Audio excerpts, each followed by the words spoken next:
মা, তোমার কি হয়েছে? তুমি এমন ভাবে কাঁপছো কেন? বাবা, শীতের ঠান্ডা আমার সহ্য হচ্ছে না। যদি একটা হিটার হতো তাহলে খুব ভালো হতো। মায়ের এই শীতে অনেক কষ্ট হচ্ছে। মায়ের কষ্ট আমার সহ্য হচ্ছে না, কিন্তু হিটার কেনার জন্য তো আমার কাছে কোনো টাকা নাই। এখন আমি কি করব?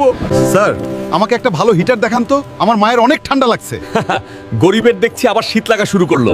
আগুন জ্বালিয়ে কোনোভাবে শীত কাটিয়ে দে। তোর এত বড় সাহস, আমাকে অপমান করেছিস।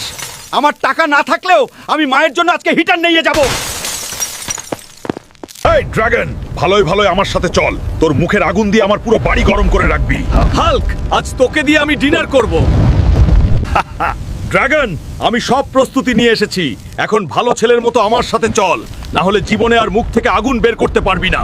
তাড়াতাড়ি চল ড্রাগন, আমার মা আমার জন্য অপেক্ষা করছে। আর তুই যদি আমাদের সাথে এই শীতে থেকে যাস, তাহলে তোকে ভাপা পিঠা খাওয়াবো। মা, বের হয়ে এসো, দেখো তোমার জন্য একটা বেস্ট হিটার নিয়ে এসেছি। আরে পাগল, তুই তো ড্রাগন ধরে এনেছিস।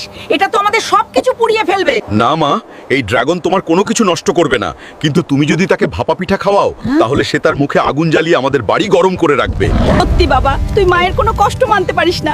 আজ থেকে অনেক পিঠা বানাবো তোর জন্য। আর তোমরা যদি চ্যানেলটা সাবস্ক্রাইব করো, তাহলে তোমাদেরও ভাপা পিঠা